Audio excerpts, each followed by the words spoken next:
They are a select few who have made their mark on the game that they play. A special group of players who have risen to the top of their sport on a world stage, possessing all the qualities that you would want in a basketball player. They are invaluable teachers, fearless leaders, fierce competitors, dominating defenders, peerless passers, and unstoppable scorers. They are Hardwood Heroes. Pippen's got it! Oh, listen to the crowd! Oh, what a shot by Reggie Miller! Oh, baby! Rebound, Stockton! Ahead, the Carvalho! He's got it! He scores! Oh, boy! Oh, have mercy! John Stockton sends the Utah Jazz to the NBA Finals!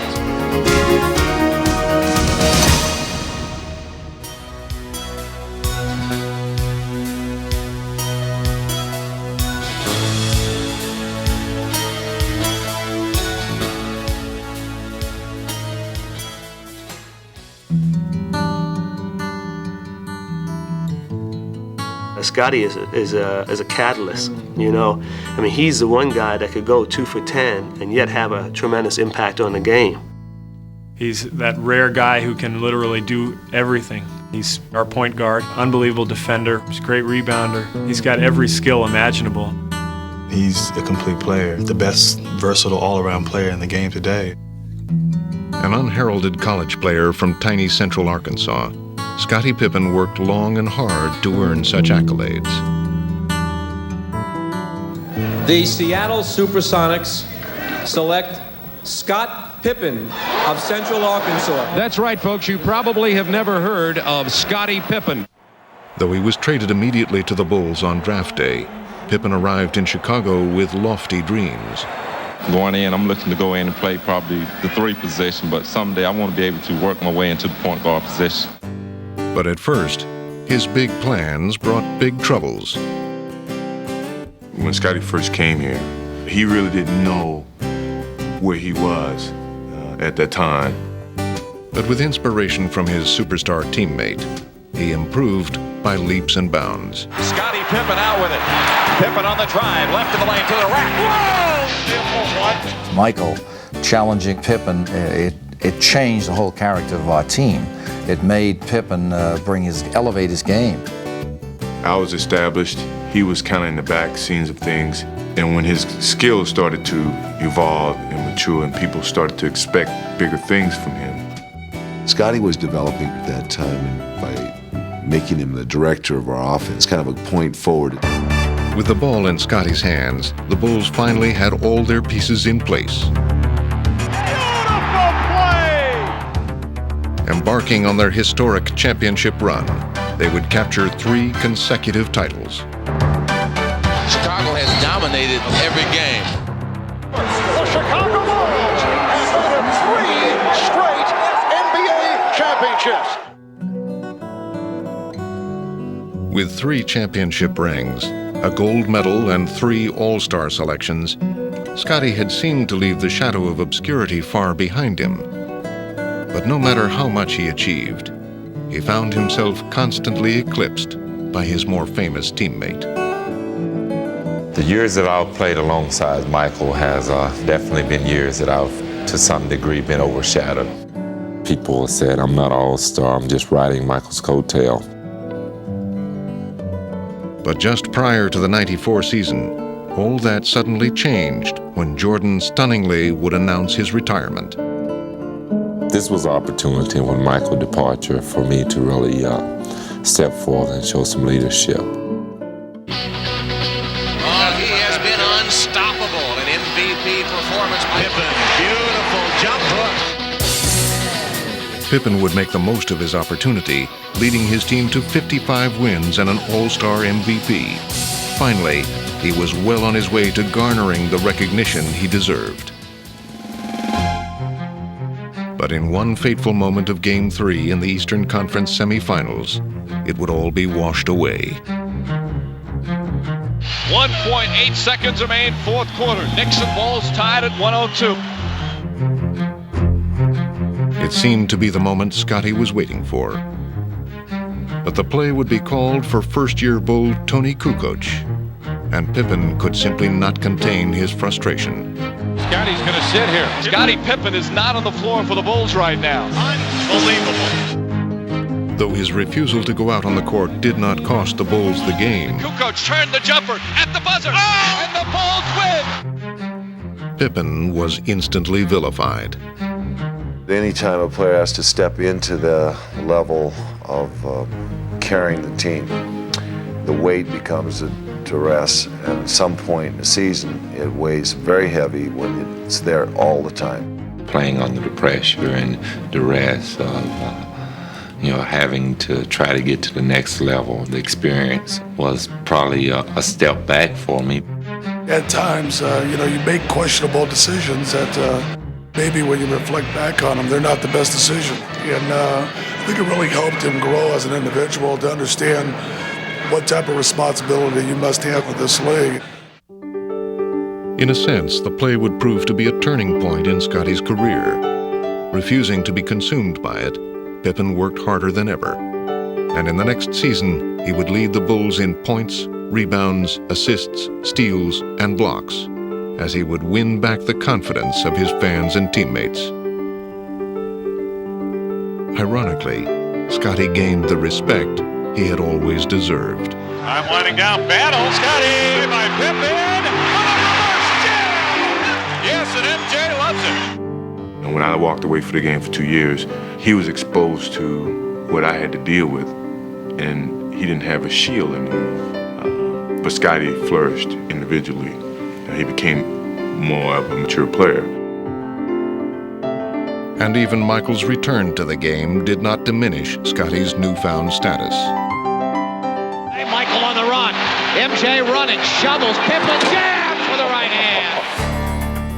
With Michael and Scottie playing as equals, the Bulls would become champions once again and take their place in history as one of the greatest teams of all time.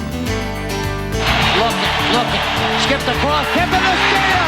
Scottie saves it to Tony! He runs it again! The Bulls win! And now, no one doubted Scottie's contributions. I want to take my hat off to the two leaders on this team, Scottie and Michael. Michael, when he came back, said point blank, this is Scottie's team. It's hard to take this MVP by myself. He's got to take half of it. I take the trophy, he may get the call. You my MVP, dog. Glen Rise of the Charlotte Hornets has long been regarded as one of the league's premier shooters, a skill he's been honing since childhood. When I was younger, we had like a park around the corner. Me and my younger brother always used to go up there and shoot baskets at night. That's where I pretty much came up with the theory that if you can shoot the ball in at night, there shouldn't be any problem when the lights come on. As a collegian, Rice shined in the national spotlight as he scored 31 points for the Michigan Wolverines in the 1989 NCAA title game. It's over. Michigan has won a national championship. He had achieved the heights of success. But then also I got a taste of reality quick because I was drafted by the Miami Heat. Joining the NBA's worst team, Rice now had to endure the frustration of losing. But Glenn would take matters into his own hands as he infused the Heat with a new attitude. Rice for three. Bullseye. You gotta love it, Miami. Stand up and cheer. The Heat coming around. I was able to, pass on the winning attitude to the other players on the team, and we tried, really hard to get something accomplished. Miami, how do you like us now? The Heat are in the NBA playoffs. In just his third year in the league, Miami's hotshot had helped the team reach respectability. And in 1995, the future looked even brighter for the Heat as Pat Riley took over as coach. His first big move to make Miami a championship contender was acquiring franchise center Alonzo Mourning. But the trade would carry a heavy price tag as Glen Rise was shipped to Charlotte. I think in a way I was disappointed for the simple fact that I thought I was going to finish my career in Miami, and it was a surprise to me. But as he had in Miami, Rice would quickly become the heart and soul of his new team. Rice upstairs. Rice a three. Got it! I try to get him the ball from the first second that we start the game all the way through it. Rice comes out on the left side, puts up another three, and he got it. Boy, it's Rice that they're going to right now. Glen Rise is on fire. Oh, he has been unstoppable. Now he's like, I'm the man, I can score and jump on my back. I'll carry us. Rice pops out, makes the catch. Oh, delivers the three. Oh, one of the great three-point shooters in NBA history just delivered in the clutch. The first-year Hornet had elevated his game to the next level, earning Rice his first All-Star selection. Michael really made me feel very comfortable. Right before the game, we were walking down the hallway, and he started joking with me. I bet you shoot first air ball. It was kind of funny because I almost shot air ball. I got just a small piece of the rim on my first shot. He told me afterwards, hey, congratulations on being an All-Star, and hope to see you back again. Your first one was good, man. I hope you enjoyed it. A year later, Rice's All-Star performance was an entirely different story. All right, go ahead and get hot now. Yeah. Okay. Terrell Brandon, he'll bring it down. A 4-point East lead. Rice left side squares. Oh, 2 for 2. You got him, G-Right.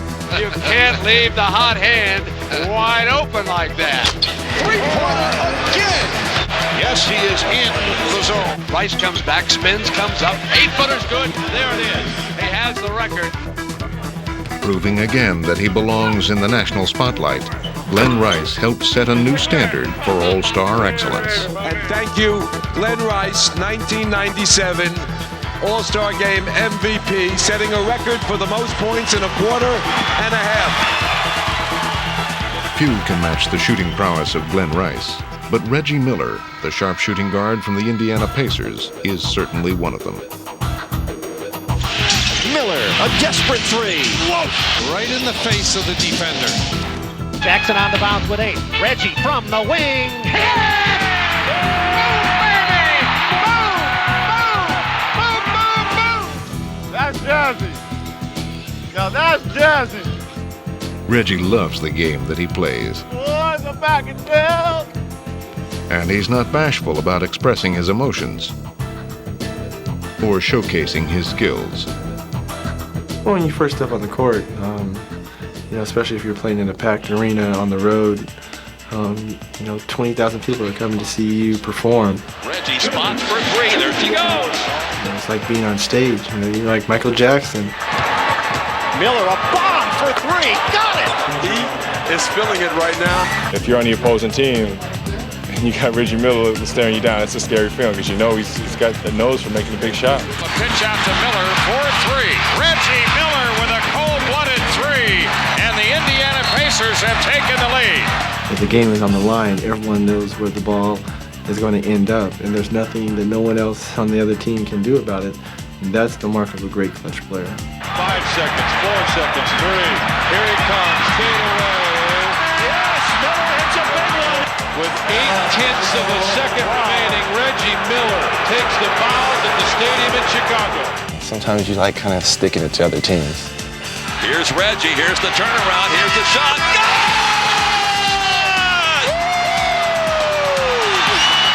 Oh, my! As dangerous a sharpshooter as Reggie has been in the regular season, he has been absolutely deadly in the playoffs. He calls it Miller time. Miller to the ball!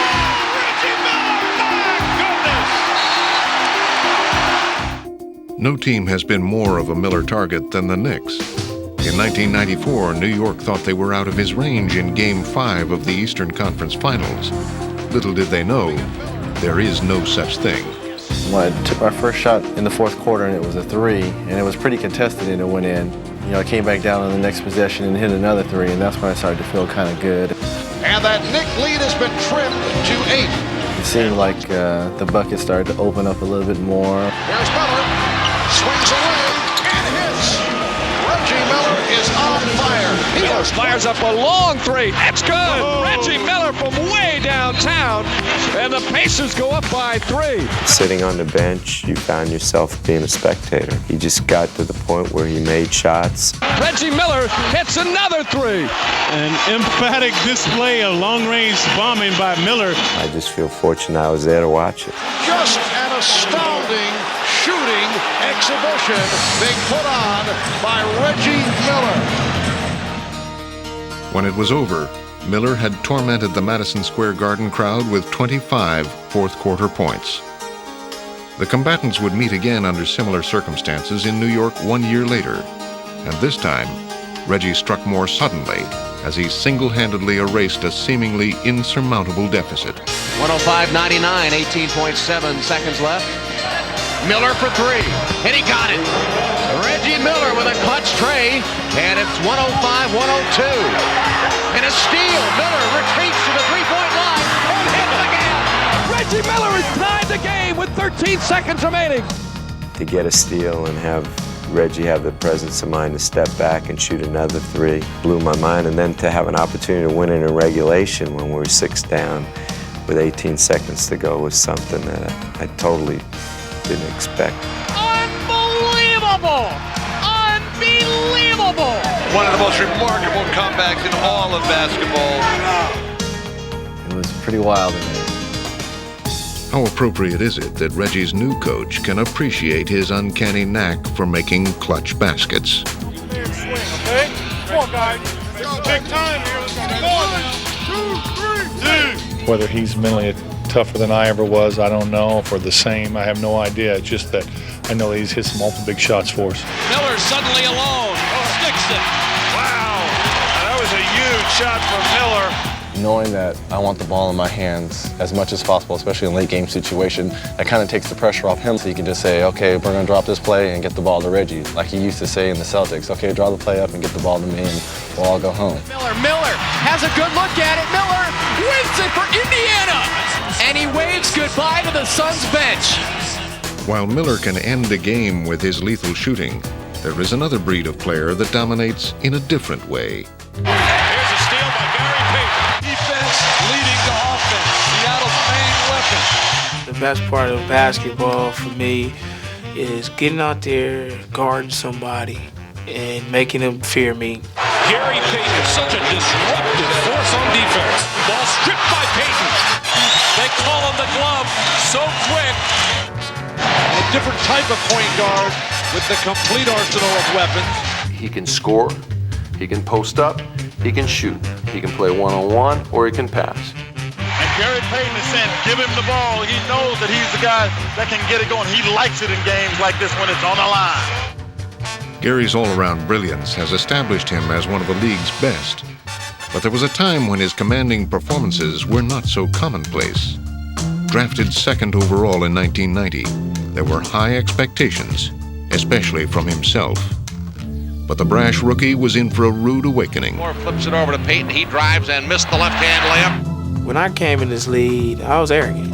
I thought I can do whatever. Payton with the steal, the drive, and the hoop, but wave it off. Offensive foul on Payton. He was terrible in a sense because he talked more than he played basketball. He tried to intimidate you by talking. First 2 years in the NBA, I just wasn't playing the type of basketball I wanted to play. And I started to hate basketball.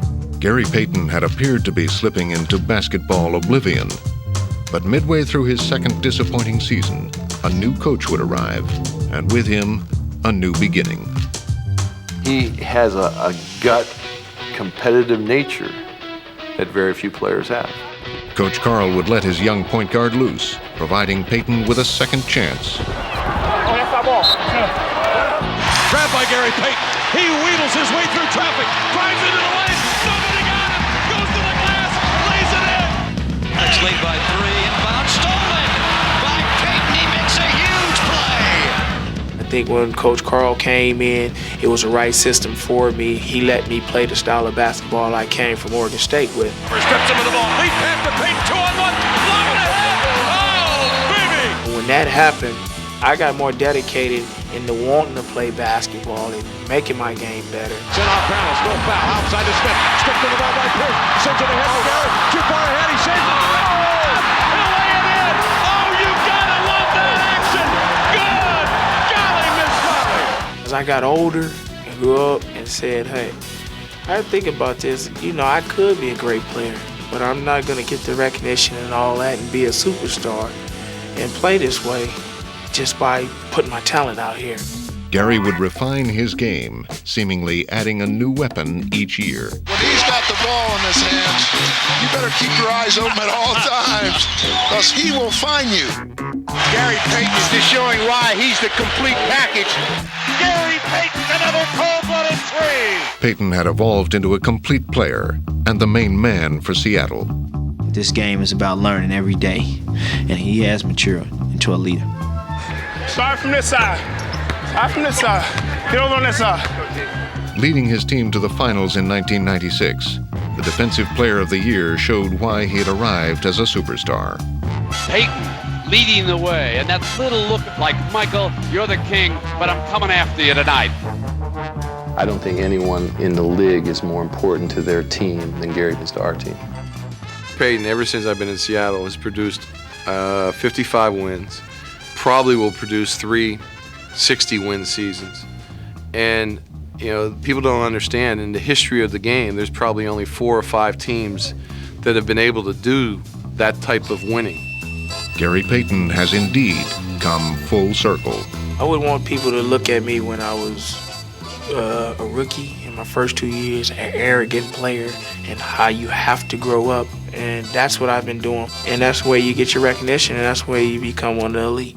While Payton may have had a rough start to his NBA career, other Hardwood Heroes have had golden beginnings. They once shared the spotlight together, but now Miami's Tim Hardaway and Sacramento's Mitch Richmond play on opposite sides of the country. Still, they spend time together whenever they can and continue a friendship that dates back to their early years with the Golden State Warriors. When I first saw him, my first day at Golden State, I was like, man, that's Mitch Richmond. You know, I was like, hey, how you doing, you know? I'm happy to be here, you know? And we just clicked. Hardaway out of here. And guess who? Mitch Richmond is 10. I used to watch a lot of tape on him, so I thought he was about 6'5". So when I first walked up to him, and I was like, man, this guy is about 5'11", you know?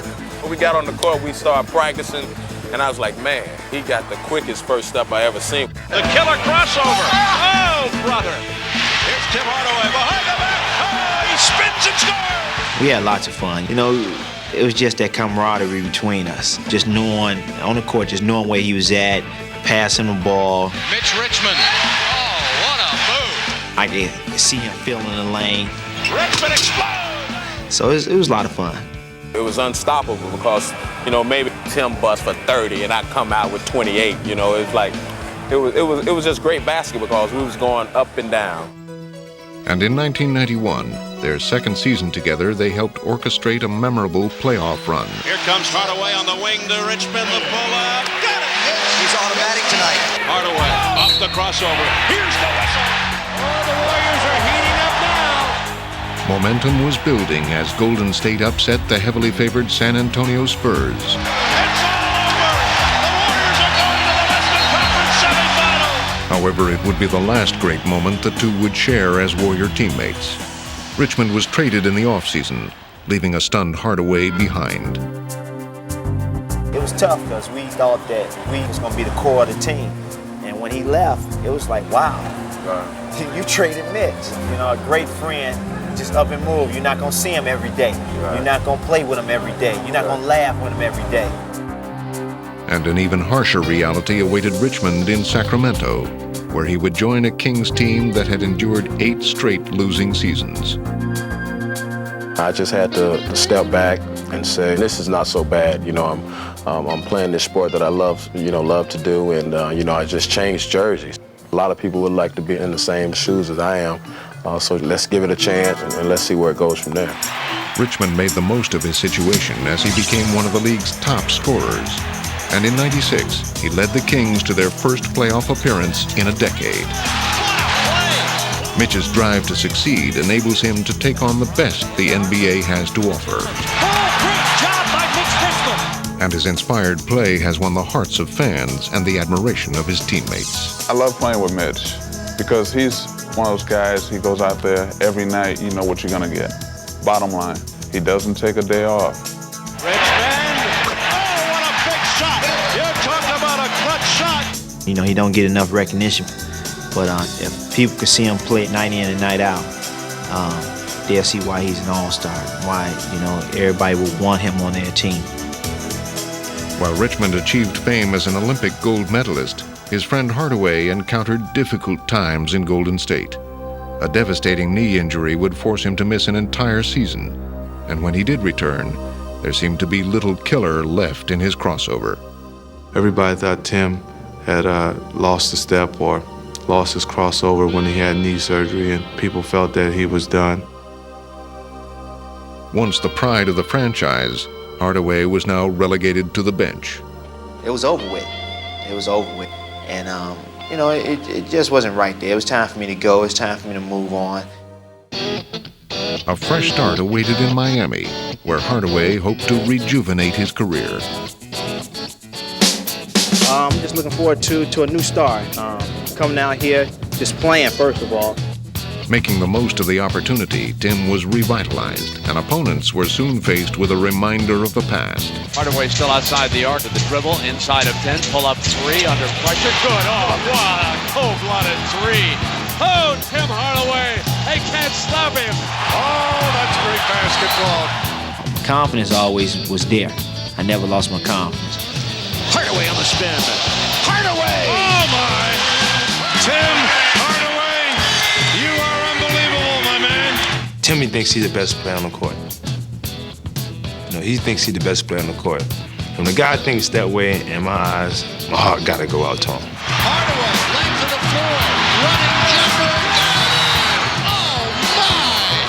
How many times is this guy going to perform at that level? He is unbelievable. I've been through a lot, so I'm just happy to be in the situation I'm in.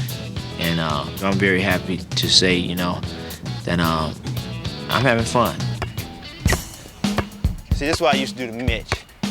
With their journeys to stardom so closely linked, both Hardaway and Richmond will always share a special bond. When I play up against him, he let me know it. Oh, I'm gonna take him. I mean, it doesn't matter if he's supposed to run a play. He's gonna break that play, and he's gonna try to score me. Oh, Tim Hardaway on a runner. You know, he's always trying to score. It goes the same way. I switch on him. Oh, I got a little one. And if he score on me, I'm gonna hear about it. We both compete on the court, so I don't think we take friendship in the hand at that point in time. But when the game is over, you know, we acknowledge each other. So. Let's go back to being friends, yeah. You know?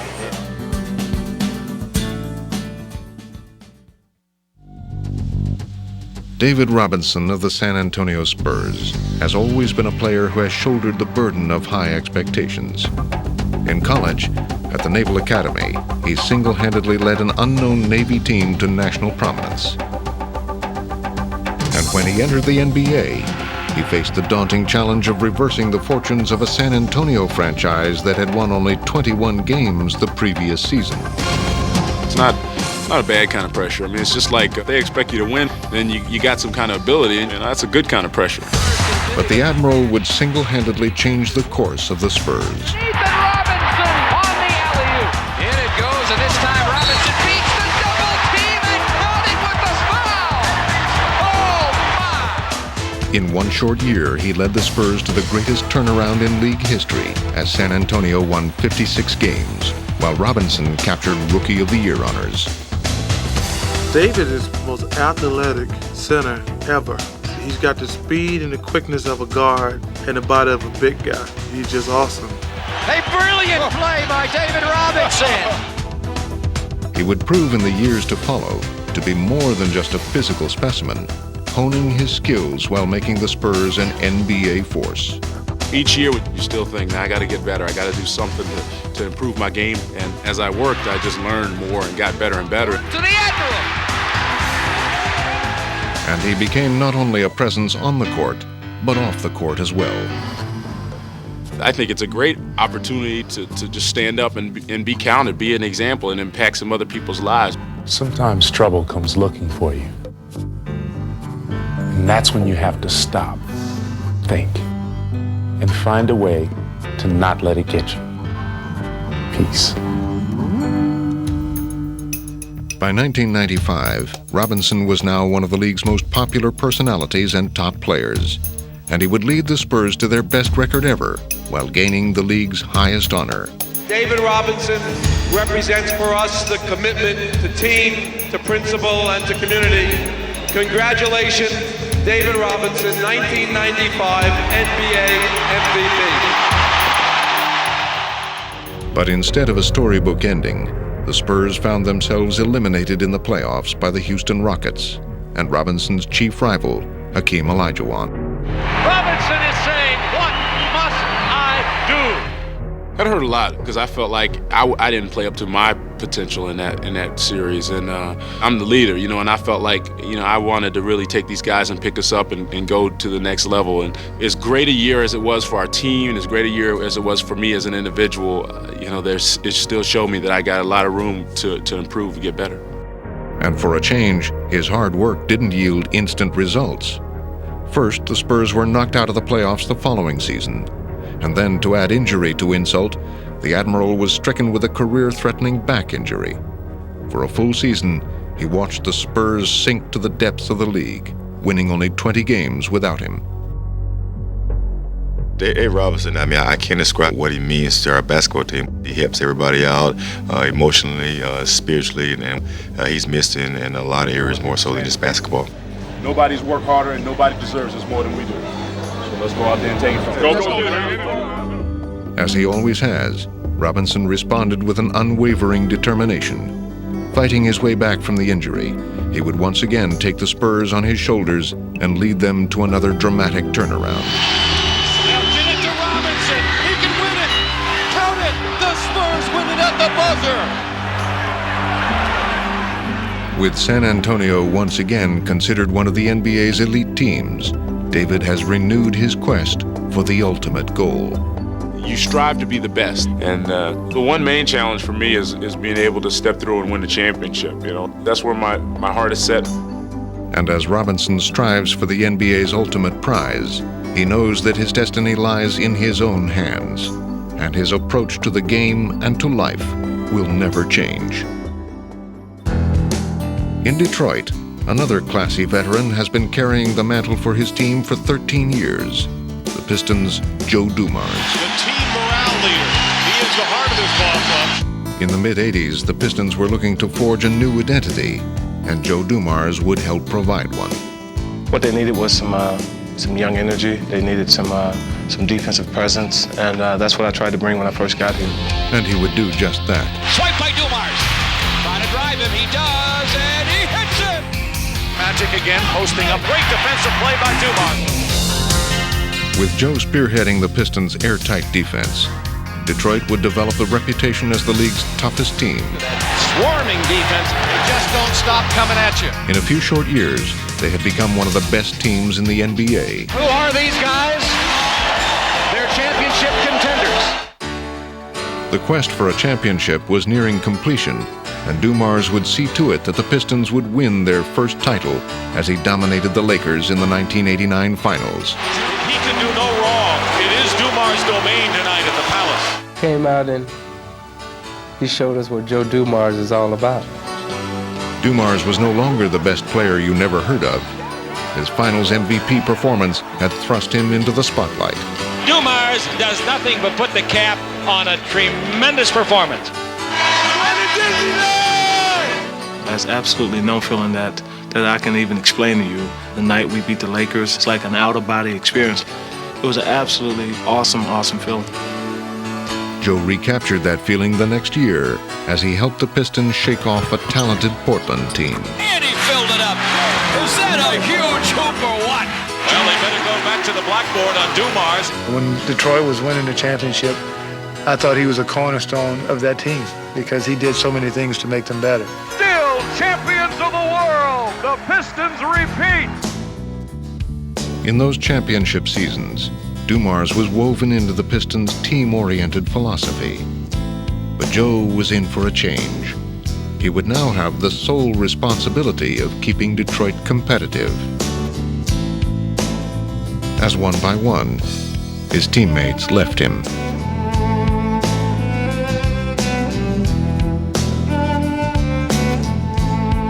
Even as his team plummeted in the standings, he would remain loyal to the franchise. I don't think you define yourself as a true professional only by your winning. I think you define yourself as a true professional by how you handle adversity. But if you're truly going to be someone who calls himself a champion, you have to persevere through those times, and that's what I did. In 1995, he would enter a new stage of his career as he willingly went from star to teacher, and his eager pupil was Grant Hill.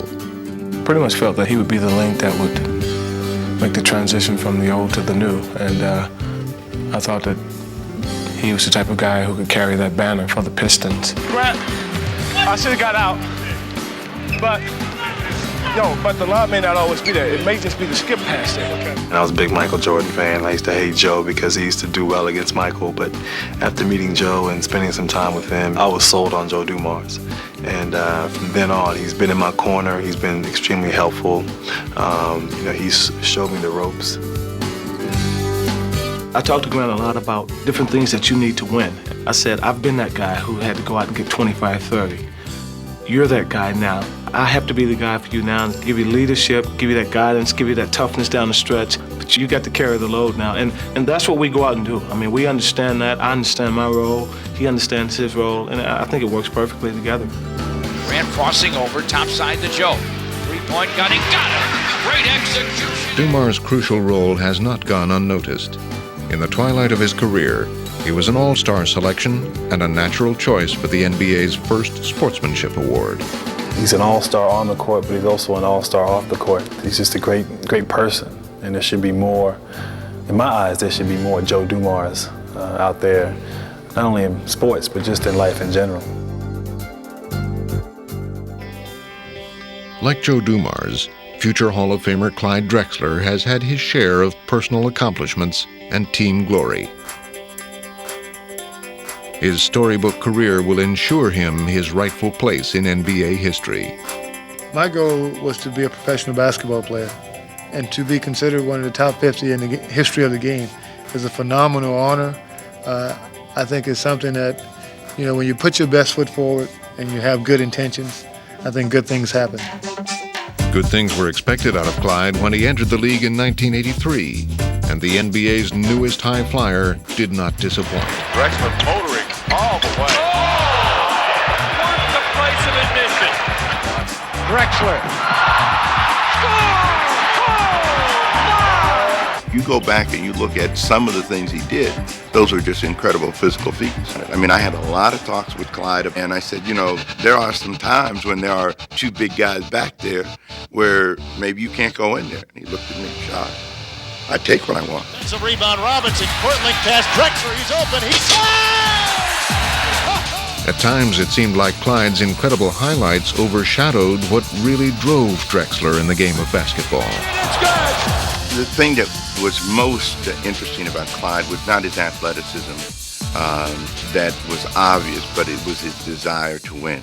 I don't think that anyone really understood how much he disliked losing. Drexler's fierce competitiveness helped make the Blazers championship contenders. And in his 7th season, Clyde led the Blazers to the 1990 finals. But they would lose to their more experienced opponents, the Detroit Pistons. There would be more hardship the next year, as Portland would bow out to Magic Johnson's Lakers in the Western Conference Finals. Blazers in 6.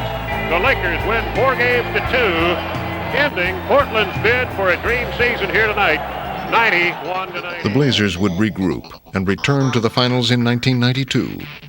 Awaiting Clyde was the ultimate challenge and his closest counterpart. Michael plays the same position that I play, and for years we'd battled. And for me, competition is what I thrive on.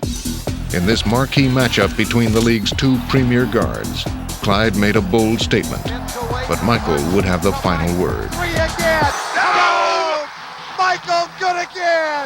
Oh, my goodness. When you think about being the best team in the world and you're that close to it, it's tough, and those are opportunities that you may never get again. The prospects of returning to the finals ended when the Blazer team built around Drexler was dismantled. Clyde was now faced with the reality that he might finish his career without a championship ring. And it soon became clear that Clyde would bid farewell to Portland. And going back to Houston, the place where I grew up, where I went to college and all my family's there, that was like going home. When the trade actually went through, it was hard to believe, because in the back of my mind, I knew that something special was going to occur. And from the moment he stepped on the court as a Rocket, Drexler's mission was clear. Here's Drexler on the run. Oh! Drexler! Ellie sees Drexler underneath. Oh, he passes to Chucky Brown. Yeah, look at the Clyde. There it is. There it is. There it is. Oh! There it is. Drexler wins it. There it is. Drexler wins it. Heading into the playoffs, Drexler would continue to give the defending champs a much-needed boost. He was playing terrific ball for us. He had a terrific playoff series. Utah, he had a terrific series. David Benoit's on him now. Drexler goes right around. Benoit slams it home. And with each playoff games, each series, he was getting better and better. Drexler's will to win helped the Rockets avoid elimination an incredible 5 times en route to the NBA Finals. We have been through so much, and you always need something else to push you. And he stepped up big time right when we needed it. Clyde had helped the Rockets defy the odds, and now he was going to seize his opportunity. And the guy worked hard, and that right there showed me how bad this guy really wanted to win, because he knew that that was his last time getting to the finals probably, and he had to take advantage of it. A determined Drexler played with desperate intensity. It was an emotional time. I knew he felt he was getting close to the ring, and I felt for him. Clyde Drexler, this is his championship. Drexler slams it down. It's over. It's over. The Houston Rockets are the NBA champions for the second year. This was the 3rd trip to the finals, and the 3rd time was the charm. This was great. How sweet it is. It's a feeling of exhilaration. It's been like a storybook ending. Actually, I was so excited I didn't really know how to react. Hold on. He ain't getting shared. Yeah. That's his first. That's his first. Yes, sir. His first. Okay. I had to come get you. Time and patience have rewarded Drexler and put him on the mantle that he belongs on in terms of being a great ambassador for the sport, a great talent, and a champion. Often, just reaching the finals is the ultimate goal for many players. Unbelievable! John Stockton! John Stockton! It's over! The Jazz win it! We're on our way to the World Championship! But for John Stockton and Karl Malone, it's just one achievement in the long list of many. Stockton is the NBA's all-time leader in assists and steals. Malone, the league's most valuable player. And together they have shared 2 Olympic gold medals and an All-Star MVP. But to fully appreciate their greatness, you have to look back at their humble beginnings. The Utah Jazz select John Stockton of Gonzaga University. The Utah Jazz select Karl Malone of Louisiana Tech. Although they seemed an unlikely duo, they actually have quite a lot in common. Arriving from small, unheralded schools, they would both redefine their positions in the NBA. John Stockton is a pure point guard, the great decision maker, the artist, the finesse. He has the imagination. For him, it's a dance. It's an art. Stockton all the way! Stockton the hoop! Unbelievable! On the other hand, Karl Malone is the rough, tough, hard-hitting super athlete. Great body, great hands, and a great will to win. Down the middle, the mailman! Oh, baby, what a power play! And though they were great by themselves, together they were unstoppable, forging one of sport's more devastating duos. Stockton in a hurry.